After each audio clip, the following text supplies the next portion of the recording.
prosecutor my entire career. I am not an expert on equity, and I think it's important to understand that. I grew up in the 1970s in a household in Los Angeles where I was privileged and really did not need to discuss race. I was raised to be colorblind. And I think that nobody really talked about race when I was growing up. And I recognize that that's a luxury of the privilege. That silence and inaction are the luxury of the privilege. And so what I want to do is manage our expectations for the next 15 minutes, if I could. And I'll share with you what I plan to talk about. I am not going to be able to teach you about 400 years of systemic racism in the United States in the next 15 minutes. You know, the way I was taught it in schools growing up was that we had slavery, we had the Jim Crow laws, we had Martin Luther King, and then it was all over. That is wrong. Since then, we have, many of us have come to learn about the new Jim Crow and then the school to prison pipeline, the war on drugs, mass incarceration, prison labor, voting restrictions, et cetera, et cetera. It is not my belief that I can teach you all of that in the next 15 minutes. In fact, it is your obligation to find those things out if those are new concepts to you. And I also want to emphasize that it is really not up to people of color to educate those of us who have grown up without knowing any of this information. So I will not be teaching you anything about systemic racism in the United States in the next 15 minutes. I will not be here to convince you of inequalities or inequities. I'm not here to teach you about implicit bias. I need you to educate yourself to make sure that you are being culturally competent. What we will do is we're going to talk about the role of prosecutors' offices in this discussion. How to start a discussion in your office about race and equity. And a roadmap or a menu of ideas for those of you who are interested in starting these discussions within your office.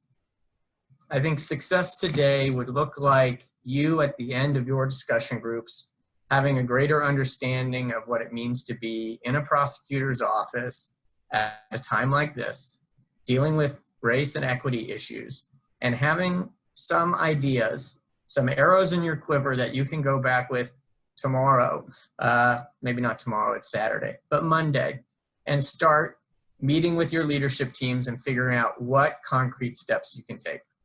That to me would be success. So those are the expectations. Let's talk about the unique role of the prosecutor in this discussion.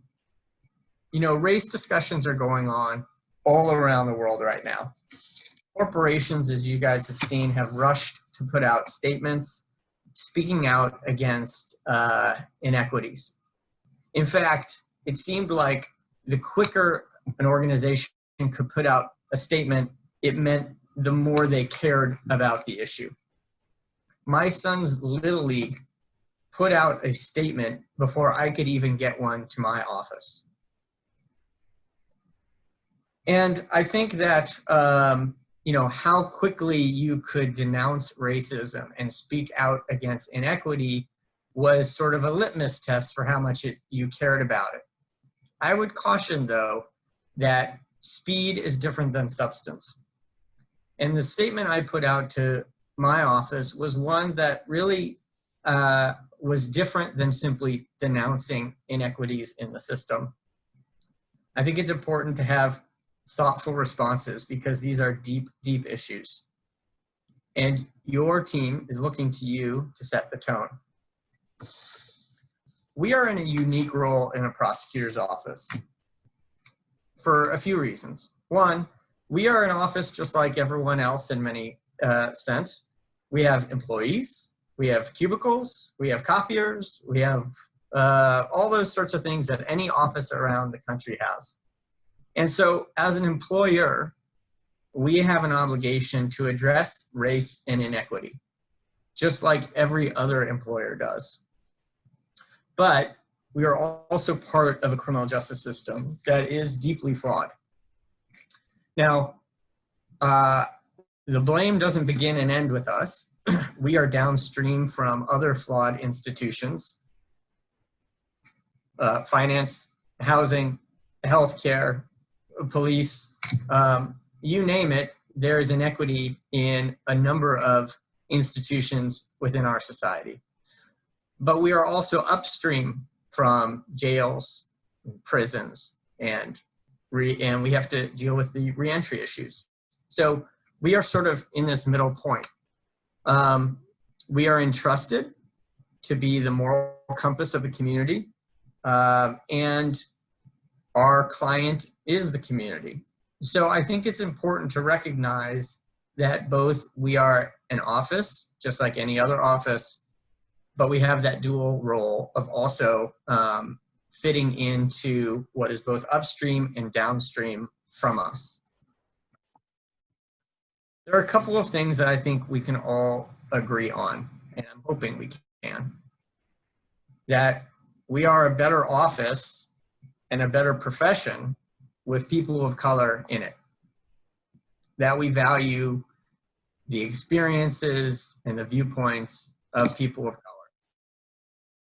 And if we say nothing, if we do nothing, then those in our offices will leave. And we as an office will suffer, and our community will suffer. Why would you say that the people of color in your office are suffering now? Well, we've heard from them, at least in our office. We've talked to the people of color in our office, both staff and lawyers. And they have spoken to us about dual roles that they face. Having a foot in different camps, not fully belonging. These were heartbreaking but important face-to-face communications we've had with the people of color in our office. I'll share a couple of stories with you that are not going to be unique, unfortunately, to the people within my office, but are probably shared by those in your office as well. We've had more than one attorney come to me and explain to me that as a person of color, when they enter a courtroom, they have been asked by the lower bench or by the judge themselves if they were the defendant in court that day. We've had many people of color explain to us that while they've been at home talking with family and friends, that they don't share where they work. Because when they do, they get grilled. How can you work for the man? How can you work with police agencies? We've had experiences of our people of color and our staff talk about what it means to be in the room when there's a discussion about gang clothing or a discussion about comments on people's hair. These are discussions that our people of color in our office carry with them. And they are not fully comfortable, many of them, in articulating them to white leadership.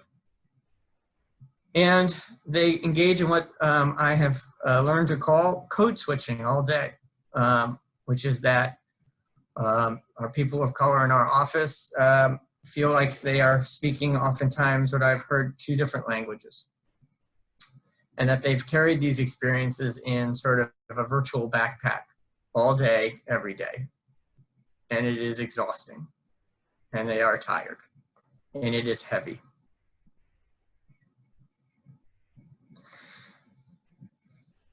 These are things that are real experiences that are happening in your offices as well. And I think that we can all agree, because I've had these discussions with people of color in my office, that many of them have felt that this has been almost a tipping point where it's time to leave. And if they leave, we will suffer as an office and as a profession and as a community. Our communities are looking right now for us to share our power that we have with them, to include them in discussions, to include them in solutions. The people of color in your office can be the most important ambassadors you have for those discussions.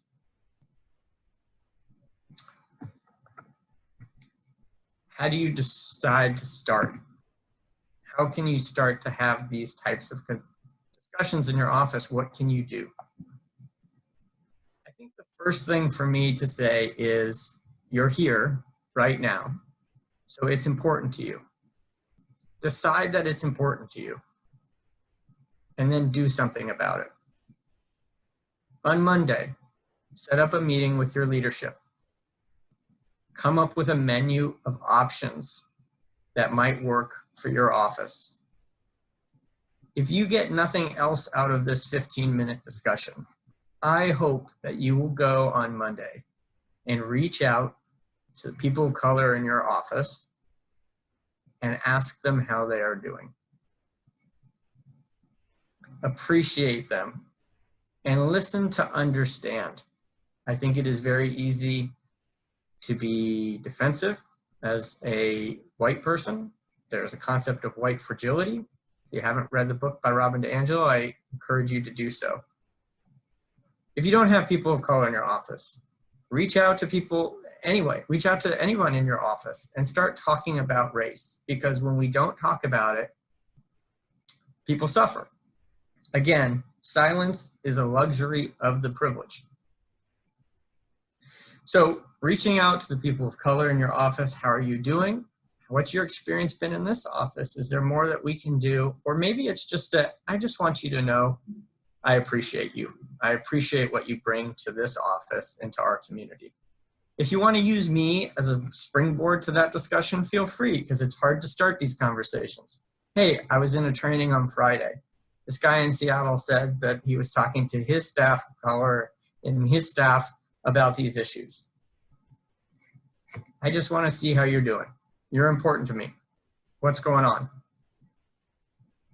The next thing I think you should do is probably start looking at your practices. Think about hiring. How are you encouraging all of your community, your lawyers, the law schools, to come to you and put in for jobs so that you are encouraging a diverse workplace? How are you promoting people?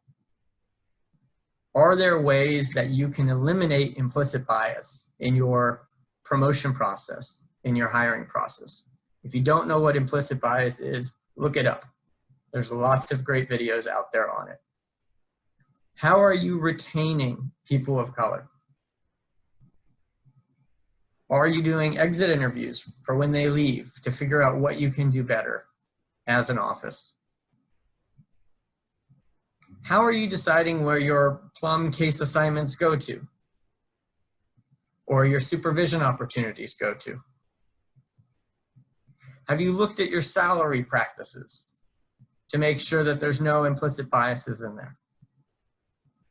What kind of mentorship programs do you have in your office to make sure that people know that they are appreciated and included, and you want to develop talent and develop skills and develop the future leaders of your office?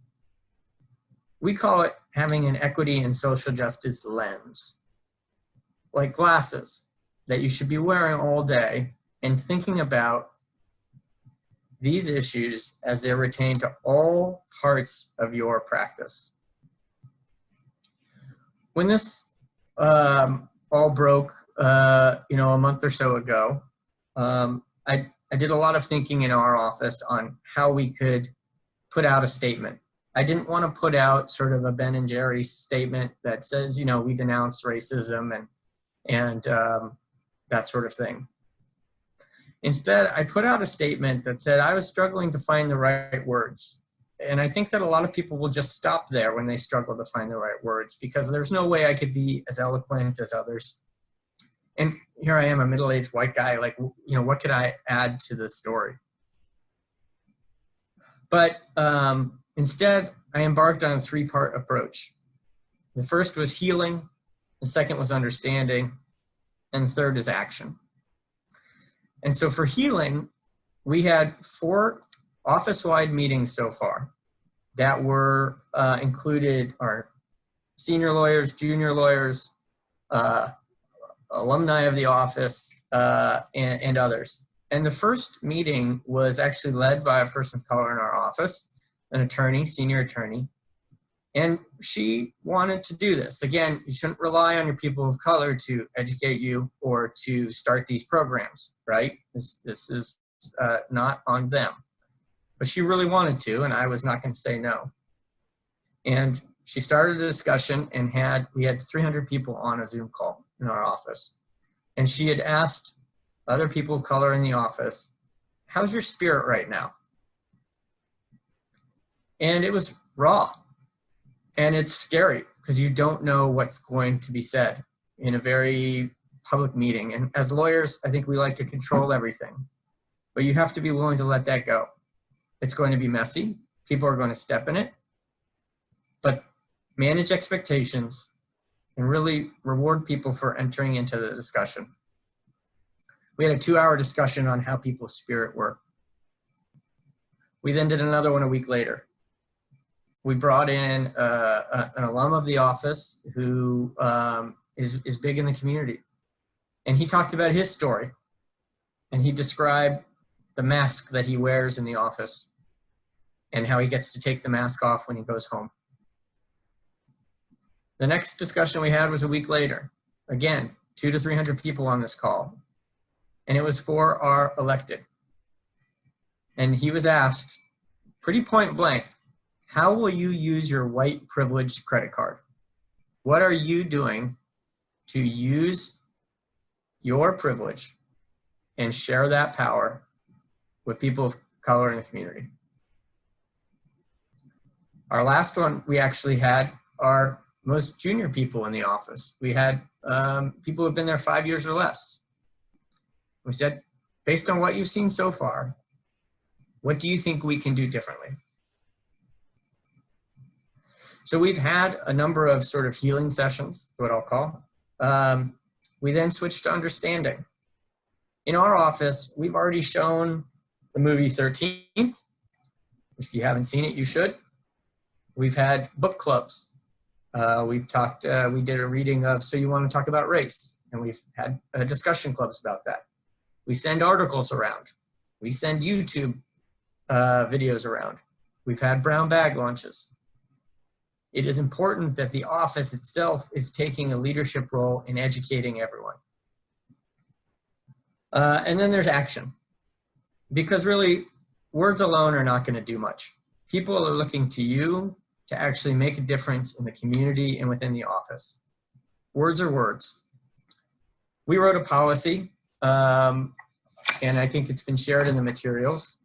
And it goes through sort of the purpose of our Equity and Social Justice Committee, our guiding principles, and then we have sort of tiered responsibilities based on people's positions within the office. What our expectations are for all employees. What are the expectations for supervisors and managers?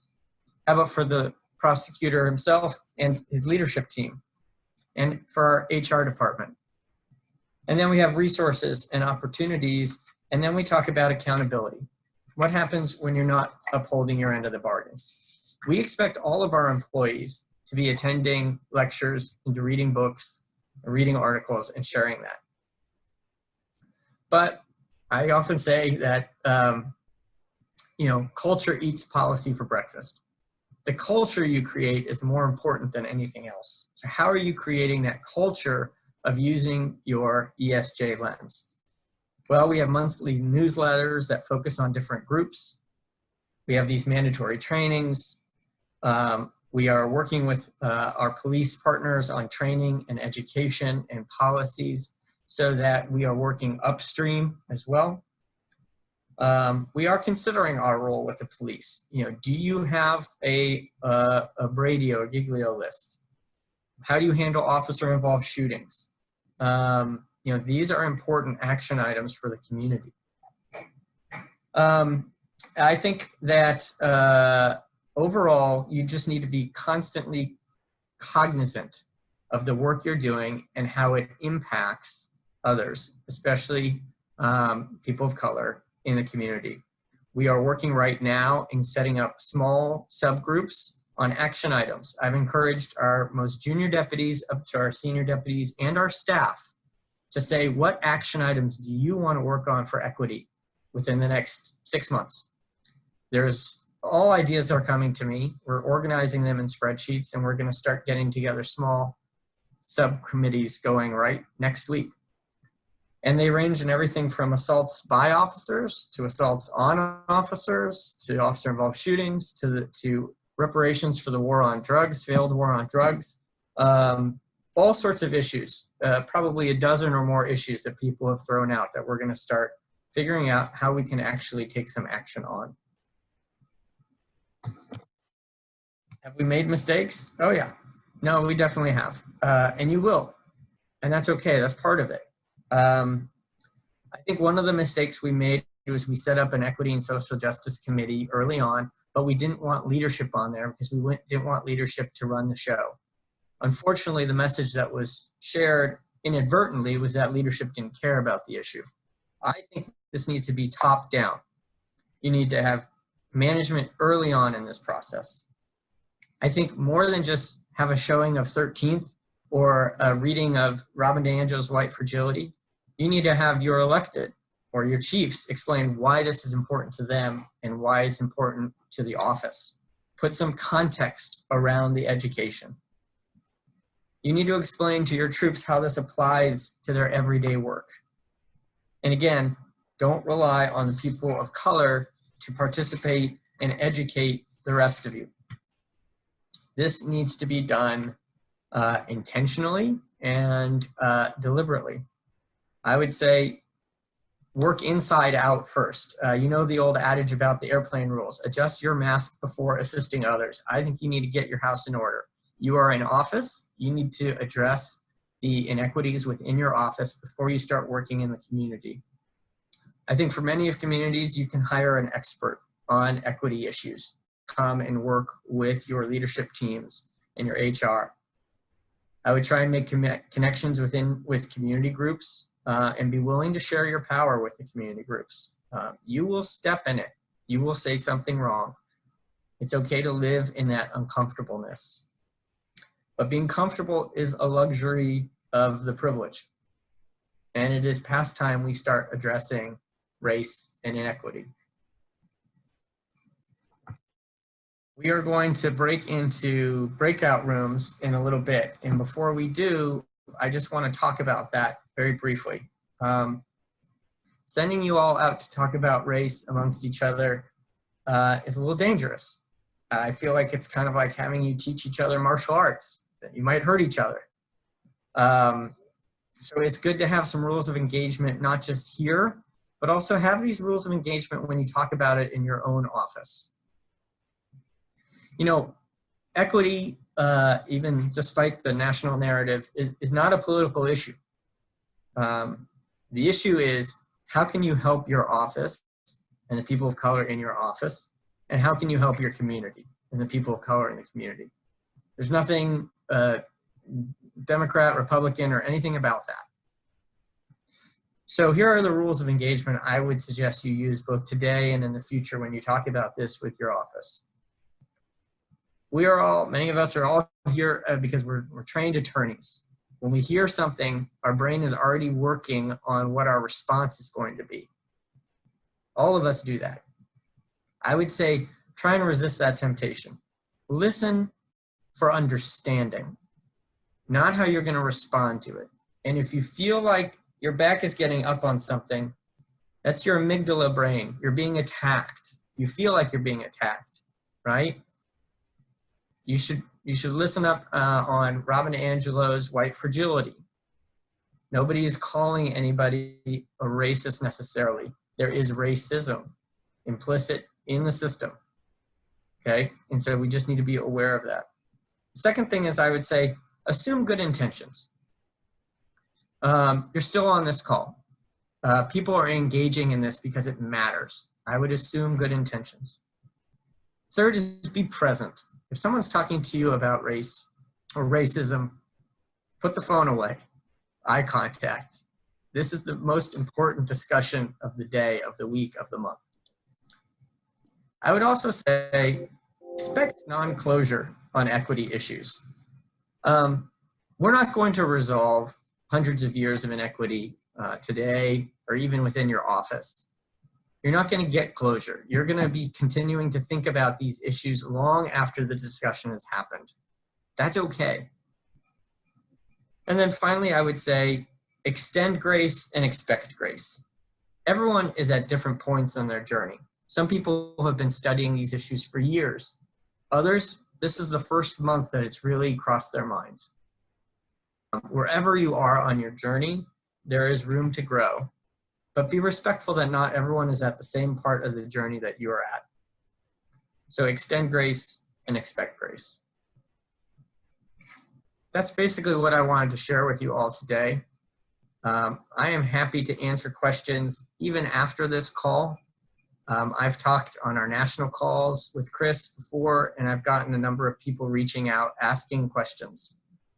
I'm not an expert on equity, but I am learning, and we've done a couple of things in the office. Some have gone really well. Others I wish we'd have done differently. I'm happy to share those experiences with you. But I do know that we are a better office because of the people of color in here, and that we're a better community because of it. Thank you.